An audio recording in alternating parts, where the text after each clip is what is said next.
following is a production of the Department of Broadcasting and Journalism at Western Illinois University.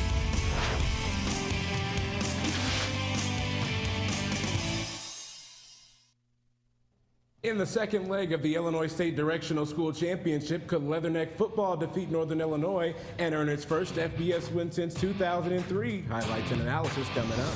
MHS football looking to go back in the win column last Friday against the Olympia Spartans. We got full highlights and an interview with head coach Kelly Sears.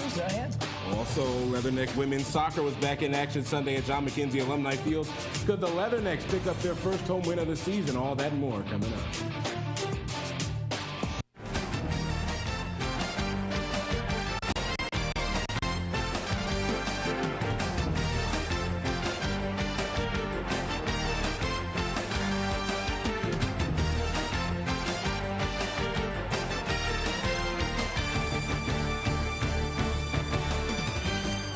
Welcome to Local Sports Focus, a show that covers everything Western Illinois, Macomb High School athletics. I'm Danny Fry. And I'm Redrick Terry. On today's show, we have Western Illinois soccer, top plays, and all the MHS sports coverage you can handle. But we begin with red-hot Leatherneck football coming off of a bye. They go into the weekend winners of their first two games of the season. That's right, and fresh off that bye, it was time for what would be the biggest test of the season so far in DeKalb against the FBS Northern Illinois Huskies. The Husky was in attendance and ready to go. The question, though, were the Northern Illinois Huskies ready to go? Scoreless in the first quarter, Sean McGuire drops back, fires a bullet over the middle, lands from lower. That is an 18-yard gain. Later in the drive, Steve McShane runs off the right side, breaks the tackle, finds the end zone, 11-yard touchdown run, and WIU leads 7-0 just like that in the first quarter.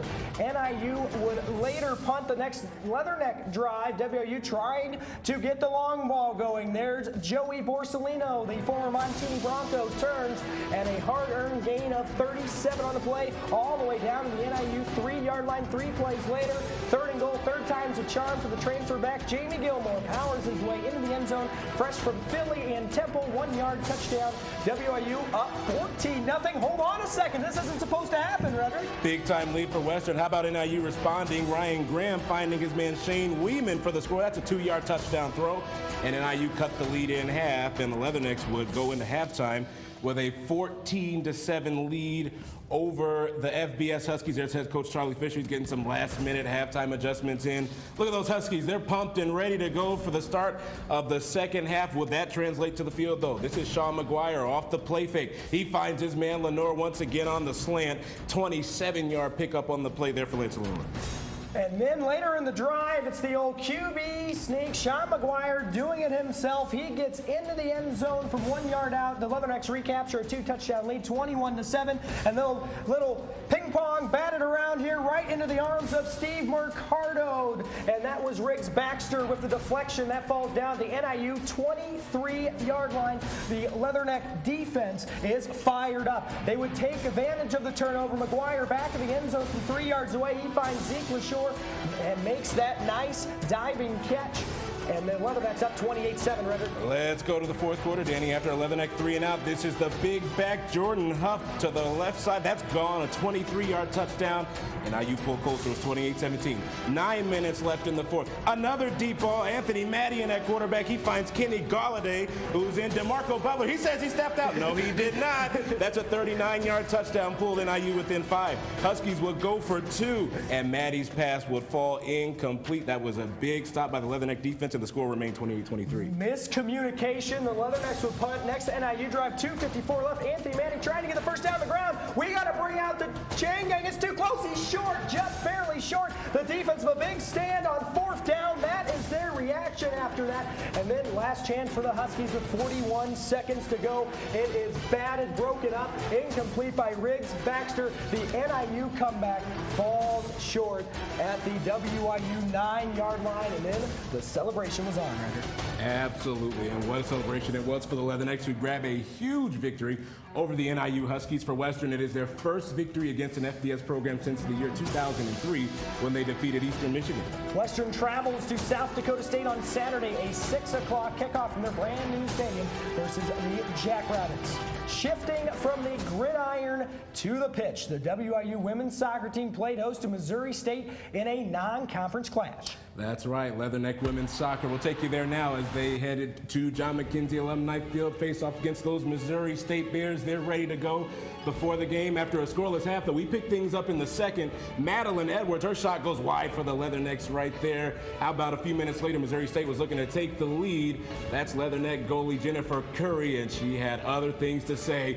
Game still scoreless after 65 minutes. Over to the 77th minute, Leathernecks with the corner kick opportunity. It's knocked away by the Bears. Western eventually will get a second chance, but unable to put a foot on the ball with the open net. In the 81st minute now, Leathernecks advancing the ball quickly down the field. Stacey Wolfram finds Edward, and she sets up Emily Bowman, but a big save by Missouri State keeper Evan Stamp. The score remains scoreless. In the 88th minute, though, things would change for the Leathernecks. Bianca Rome receives the ball after the deflection. Another big stop there. There was a save there, absolutely. Here is that deflection. She's going to eventually, as you see Bianca Rome get this one, put it over the head of the keeper. That's her second career goal, and the Leathernecks went up 1-0. Bears wouldn't give up, though, however, Danny, just 126 seconds later. Ashley Coonfield puts it past Curry, and the Bears tied the match with just 3 seconds left. I'm smelling overtime here. Overtime we go, 94 seconds into the extra period, and it's Western's Emily Bowman bending it like Bowman into the net to give Western the 2-1 victory. What a game. After 92 minutes, Western pulled ahead 2-1, and freshman Emily Bowman scored her first career goal, which is also the game-winning goal. The Leathernecks are back in action Friday at John McKenzie Alumni Field. Western Illinois volleyball, they hit the road last night to take on a conference foe, Omaha, which made all the way to the Summer League Championship game last year. The Leathernecks responded well after being swept by South Dakota and Fort Wayne this past weekend. That's right, jumping out to a 2-0 lead in the match against the Mavericks. Omaha did win the third set with their backs against the wall, but Western made sure the comeback was not complete.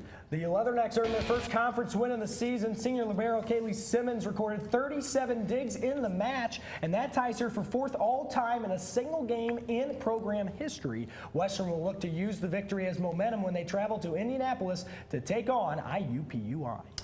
Well, still ahead, Bomber football was on the road again last week. See how they fared in Spartan country against Olympia. A little slow-mo on that. You'll see that later. And coming up on this week's edition of Cart Talk, the WIU women's golf coach made a promise to her players. Find out what that promise is coming up. Don't miss it.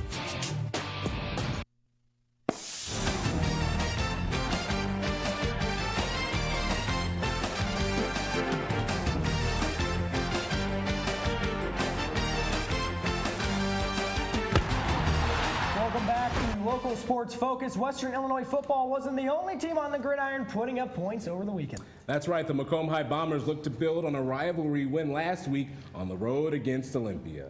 We take you to Spartan country right now, where Olympia was ready to defend their home court. Head coach Kelly Sears getting his Bombers ready to go, looking for win number 2 on the season. Olympia on offense, though, midway through the first quarter, going into the bag of tricks. This is Cooksy's pass caught by Robbie Gaston for the long touchdown, and Olympia took the early 6-0 lead. They would go for 2, and they would get it, but they wouldn't get it, rather. But how about the sack here for the Bombers? As Joe Musick with that sack. And then we go to the second quarter. Jacob Berg under center. He finds Peyton Ammon. Where's this guy been, Coach Sears? He shakes off a tackle. Don't even try to tackle him. 54-yard touchdown run. They would grab a 2-point conversion as well. Bombers up 8-6. 3 minutes left in the half. Bombers go to the ground game. Kayvon Johnson, he gone. Run straight up the middle. 33-yard scamper. And they would go for 2 and get it again. 16-6 Bombers, Redrick. Just under 3 minutes to go in the half. This is Dustin Blowers teaming up for the strip sack. Spartans would recover it, though, and avoid the turnover. Next Bomber drive, Peyton Hammond on the sideline. Look at that catch. One-handed grab all the way down to the 42-yard line. What a grab by that. And he wasn't done yet. Jacob Berg looking his way again on this sideline toss. Finds his man. That's 42 yards to the end zone. Bombers got another 2-point conversion and grabbed a 24-6 lead. 33 seconds to go now in the half. Jackson Castleman, his pass was complete to Andy Davis. He is off to the races, and he is out of there. A 57-yard touchdown and that cut the lead to 24-12 in favor of the Bombers, who were talking it over before the start of the second half. Had to be impressed. And the Macomb offense trying to get it going early again. This is number 44, Ben Gentry, a number change from 50 to 44. Nice little transition with someone in front of the camera. 45-yard touchdown run, another 2-point conversion for the Bombers. They lead 32-12. Let's go to the fourth quarter. Matthew Cooksey is running off the left side. He gets into the end zone, a 10-yard run. Spartans on their 2-point conversion attempt, it would fail. Joe Music, he's back there once again for the sack. It's 32-18 Macomb, and it really was all Macomb from there. Another Gentry run in there for the score, 38-18 with 3.5 left.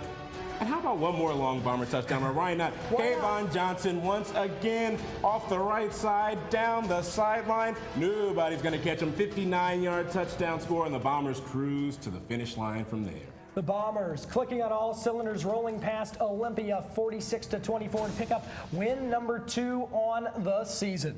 Let's head to Spring Lake. Why don't you say that? Spring Lake Park for the last cross-country meet of the year for MHS. Yeah, their last home meet, and Maya Stovall took first place in the girls' portion of the Macomb Invitation before I even figured out the detour to Spring Lake. Got there a little late, and let's go right to the action. For Stovall cruised in 19 minutes, 18 seconds. Maggie Swanson finishes second on the Bombers in 10th overall. And then Hallie Evans, how about Sharon Evans, Associate Dean of the Broadcasting Department. Hallie Evans, a couple nice passes there, Redrick, and then finishing next for MHS in 21st overall. Emma Wolstatter, her time was 22 minutes and 47 seconds. A little break in between races before the boys race. Noah Piles and Zach Zonley about halfway through the 3-mile course. Piles finishes 9th overall. He comes in at 17 flat. Just about 19 seconds behind him was Zach Zonley.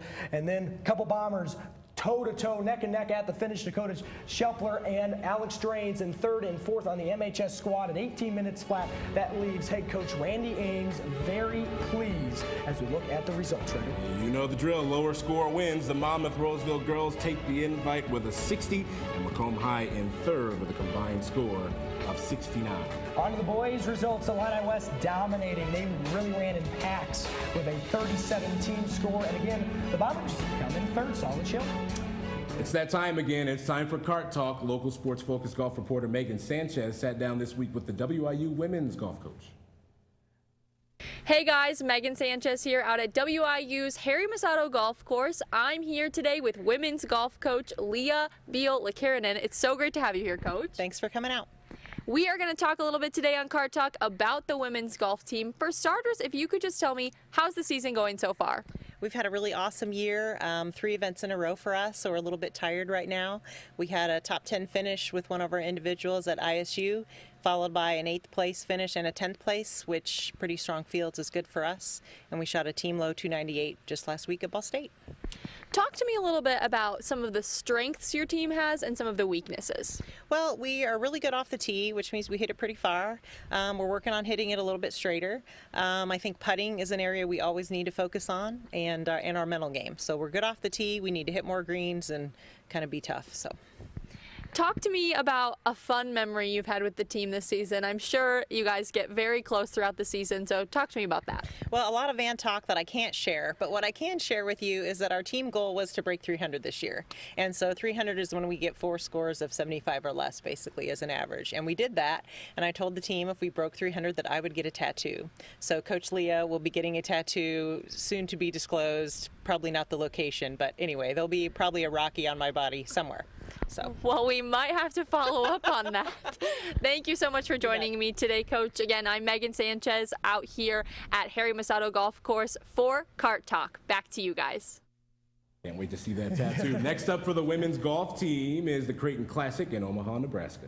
Coming up next, the coach who has led the Bombers to back-to-back victories, teacher by day, coach after hours, kart racing mixed in there somewhere too. We'll be joining Coach Kelly Sears next on the desk. We have 2 minutes to grab that cup of coffee. Be right back here for Local Sports Focus.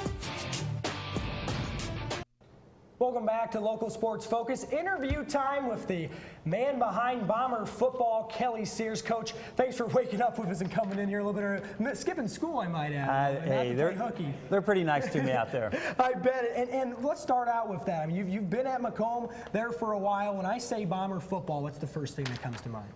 Tradition. Tradition, big playoff run. We've been down a little bit the last couple of years, but we got things rolling again, and we're ready to get back in the playoffs. Rolling again with those back-to-back victories. What's been the key to those wins? Starting to put up some points after the offense sputtered a little bit at the beginning. At the beginning, we played some pretty tough teams, but as of late, we got things rolling. We put some points on the board last week, and defensively, we got to get some things shored up, but hey, we're looking to a great week this week.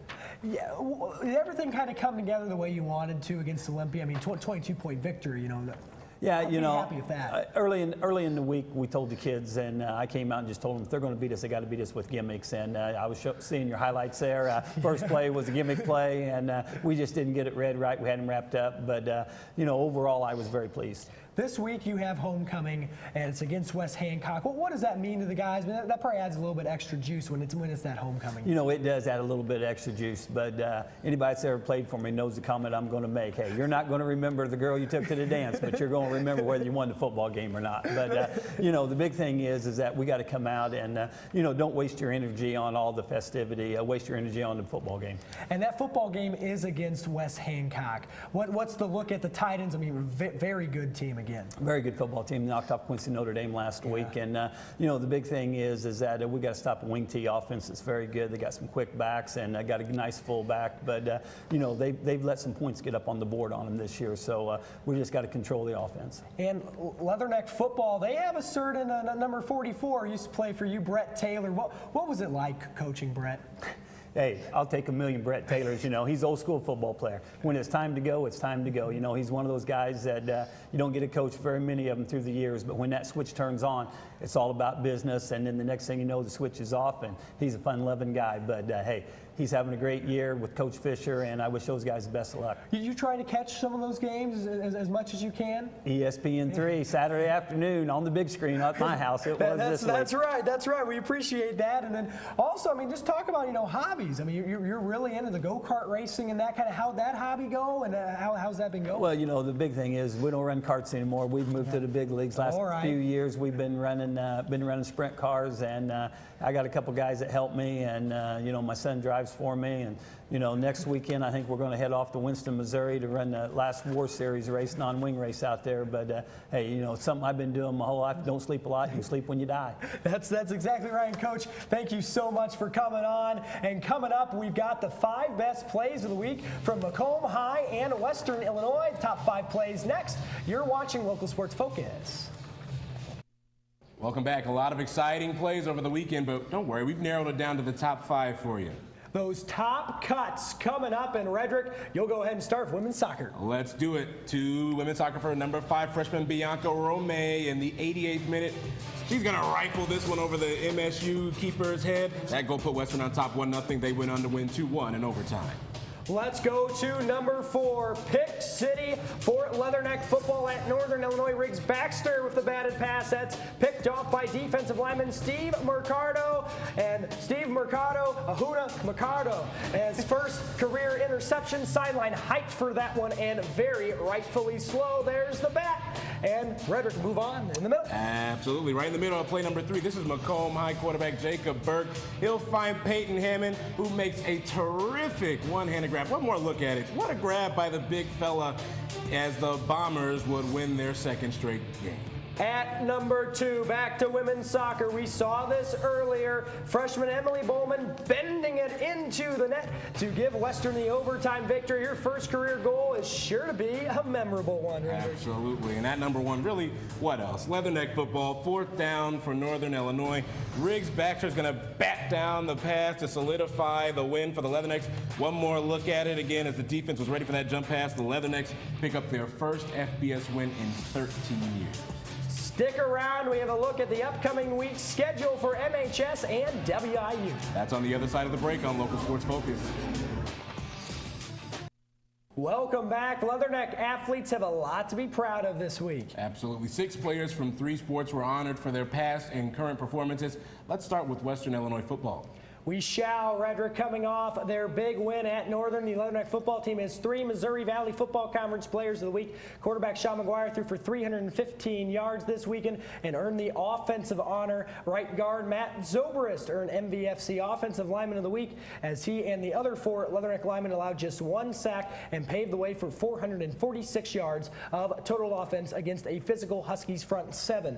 Macomb native Brett Taylor, just talking about him with Coach, received Defensive Player of the Week. For the 3rd time in his career, Taylor recorded a team-high 13 tackles in the 28-23 victory. How about Western's men's basketball backcourt? They've been honored with a couple of preseason all-conference awards. Shooting guard Garrett Covington was named to the 1st team All-Summit League team, while point guard Jabari Sandifer was named to the 4th team. Covington was the 4th leading scorer in the conference last season with 17.9 points a contest. Sandifer was 2nd in assists last season in the Summit League when he averaged 4.7 helpers per contest. Gotta love the helpers. And then freshman forward Emily Bowman has been tabbed Summit League Offensive Player of the Week for her performance against Missouri State. The Rock Island Alleman grad picked a great time to notch her first collegiate goal as she scored the overtime winner just 1 minute and 34 seconds into the extra period. And of course, here on Local Sports Focus, we want to inform you, our viewers, about the sporting events going on at Macomb High and Western Illinois University. We end our show with a look ahead at next week's sports for the area. Absolutely. Macomb High School this upcoming week. You have the Bombers on the golf course against Pittsfield. Macomb Country Club against Canton. Those boys will take the country club there. How about the Macomb Bomber football team? They look to bring home their 2nd win of the year. Girls tennis is in action as well. MHS boys soccer at Quincy Notre Dame, and the Macomb Invitational cross country meet. It's Tuesday. That's right. And then Western Illinois University starts out their schedule today at Mackenzie Alumni Field when the men's soccer team takes on Green Bay. The women's soccer team in action Friday against Denver, also at Mackenzie Alumni Field. Saturday, the Leatherneck football team is in action at South Dakota State, the Jackrabbits. That one kicks off at 6 p.m. Sunday, another busy schedule for the Leathernecks as the women's soccer team back on the field and the volleyball team back inside Western Hall. Thursday night will be against Milwaukee as well. And that'll do it. But thanks for joining us for Local Sports Focus. We will be back next Wednesday and the Wednesdays after that at 9 a.m. And of course, for more sports coverage, join us live at 4 on Thursday. That's tomorrow. For Redrick Terry, I'm Danny Fry. For all of us at Local Sports Focus, have a good morning.